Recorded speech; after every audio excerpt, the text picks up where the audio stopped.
Central Europe by the 8th century BC, a new society was emerging. Archaeologists are still working here. In prehistoric times, salt preserved food. It also preserved the remains of those who mined it. Bits of cloth, a miner's axe, leather, the miner's rucksack, perfectly preserved, as are his other simple possessions, his horn drinking cup, his tasseled cap, his tasseled cap, his tasseled cap, scant clothing and mining axes. Conditions here were horrendous. The miners, troglodytes, working, eating, and sleeping in the mines for days on end. Life was cheap, mining disasters frequent. So the archaeologists found these headdresses, and the masters of the Celtic troglodytes they found in the caves, they wore these. They say they was worshiping the sun, but upon them etched is the solar and lunar calendar. They was studying the sky. Those who worked and died here were slaves.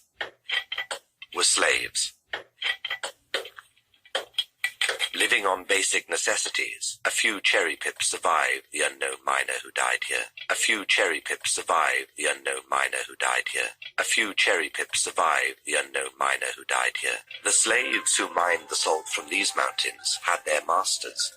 They were buried in style. In 1846, a government director of mining, George Ramsar, discovered their remains. Archaeology owes him a great debt. Here, in what is now common alpine pasture land, he unearthed a huge Iron Age cemetery. Over 1,000 graves were excavated, each meticulously recorded. Some were cremated in the old tradition, and in some graves elaborate bronze containers discovered. This one decorated with solar and duck-like symbols. Others were buried, sometimes in pairs. Some went armed to the other world, but not necessarily for battle. This bronze scabbard with its slender iron sword is vividly decorated. Two men hold between them a spoked wheel. The cave rituals of Bohemia are matched by this piece from Austria, a large bowl, supported by a goddess with her entourage. At the head, two warriors hold on to the antlers of a stag. Warriors with conical caps. Many argue it depicts a scene of ritual sacrifice to a Celtic goddess of fertility.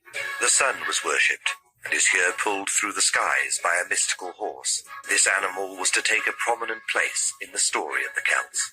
Buried with them, their simple but precious trinkets. Two men hold between them a spoked wheel. The sun symbol. In October of 2022 is when I acquired the building so that I could start having the Cornish Temple. And this was one of the first videos that I put up. However, the quality of the audio was not good at all. It was very low. So I was able to get the sound enhanced, and we can go over it like as far as the very important bullet points. And this is to all Celtics, those that are Cornish, Irish, Kentish, Scottish, etc. You have these archaeologists that are stating, the first Celtic culture in regards to Celtic troglodytes. Now, pale skins are the modern Celtics, because we know of the Moors in regards to what they called the so-called conical cap, but it's the fez with the tassel. Also, they spoke of the cherry pits, where the troglodyte Celtics ate cherries, which is connected directly with George Washington cutting down the cherry tree, again connected to the Moors with the Moorish flag. But the green five-pointed star, they were speaking about the fertility goddess, and that's who, in regards to the Celtics, is Venus.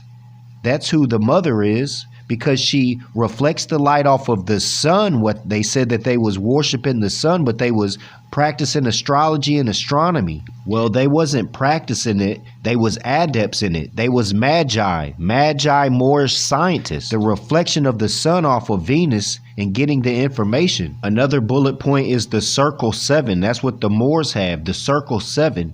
Then when you look in Ezekiel 7, it speaks of Ezekiel's wheel. And that's what they was holding up. They said a golden spoked wheel.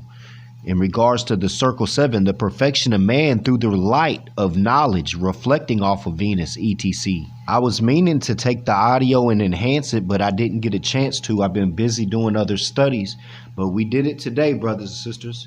We're going to get into the caves of what they call Africa, where there was a melanated Moor, a king as they called him, who had a black fez, and he said there was blue-eyed, blonde-haired beings in the caves there, and they would let him out during war so that they would help him fight wars. So we're going to go over that reading real quick. They called them berserkers, but really the main focus on this is to show you the migration from Austria, whether it was Hallstatt or Stenick, the migration from Hallstatt or Austria to Cornwall or Ireland or Scotland, and then to the Americas. I'm going to break down the migration of it. I'm going to show you that our ancestors was actually all in Hallstatt, because you want to tie back to your most ancient bloodline and honor your foremothers and forefathers. All have been colonized, taught to speak foreign languages and all that. So we got to tie ourselves back as far as we can, and that's what I've done here.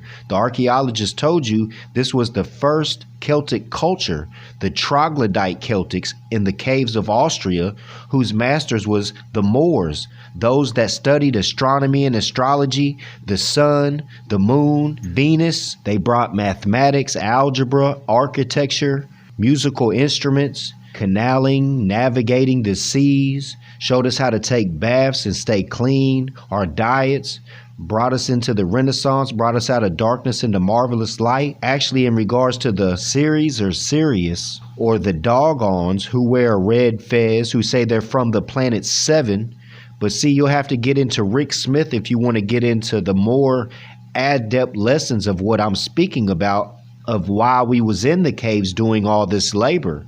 Because there was certain Moors that wanted to assist us and give us knowledge, and then there was others that didn't, because their specific mission was to have us do labor, getting resources, mining salt, tin, gold, silver, diamonds, all that. That's why the Cornish hold mining so close, because it ties back to our ancestry. But when you look up troglodyte, you see that it is a hybrid. When you look up the Erebra, troglodyte, Nigar monkey, it says it's a hybrid. So we was strong. We was like apes then. So we could be digging from mountain to mountain underground. Mysterious cave temples of Africa, told by Zabir, the slave king of Africa.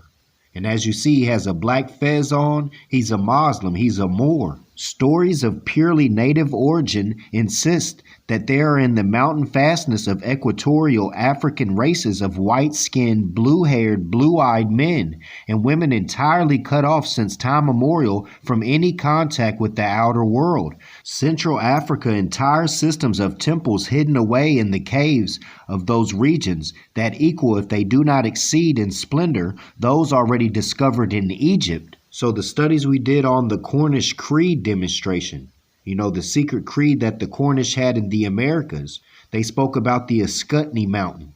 They said they secretly called it Fujiyama. But Fujiyama ain't on this side. Fujiyama's over there, right? Well, how do you know that there ain't a tunnel that connects? You know, Peter Moon also does these studies about different caves being connected underground from one side of the earth to the other, and they found different entrances. And when they destroyed one side of the entrance, all the way on the other side, wherever the other officer was, they said that there was stuff going on all the way over there when they destroyed the entrance on that side. The resources we use today from Earth, compressed sand, platinum, silver, gold, to use in all these devices. The technology that was back then in regards to the Magi that was doing astrology and astronomy, they was high science. So you don't know what they could do. Just like you seen that Moor in the newspaper. To you, that's just the elder. For all you know, he knew a high science. For all you know, he's been to the moon and back 10 times. And you could just tell that our technology is far ahead of our capabilities. It came from ancient knowledge. Between 1876 and 1910, some 3.5 million people migrated to the Americas from Habsburg monarchy, 1.8 million from the Austrian provinces, and 1.7 million from Hungarian ones. 7.5% of Pittsburgh's half-million population came from Austria-Hungary, the largest immigrant cohort in the years before World War I. The Great War stopped this massive migration flow from Central Europe.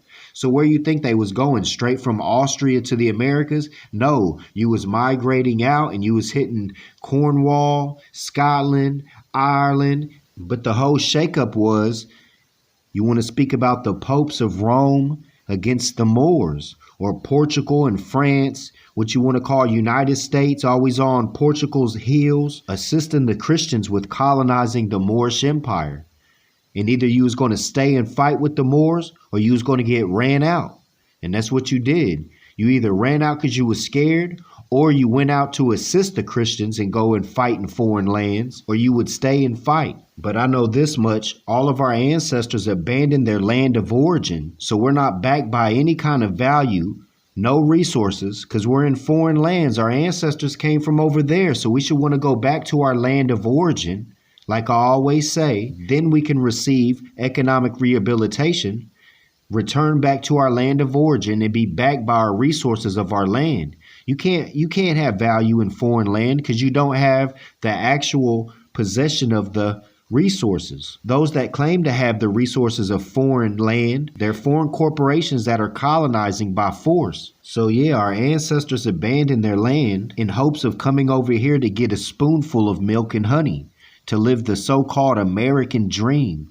But they abandoned their resources, their birthright, their land of origin. So therefore, again, they are not backed by any kind of wealth. We knew how to use our backs, though, and those that wanted profit knew how to use that, and they used it until our backs broke. As I already said, Rick Smith breaks it down in detail, that paradigm about why we was in the caves being used for labor in regards to, I said, the hybrids being breeded to be strong in certain ways and dumb in other ways. But then you had Moors that wanted to assist because it was wrong. You had those that was actually smarter than what they thought they was going to be.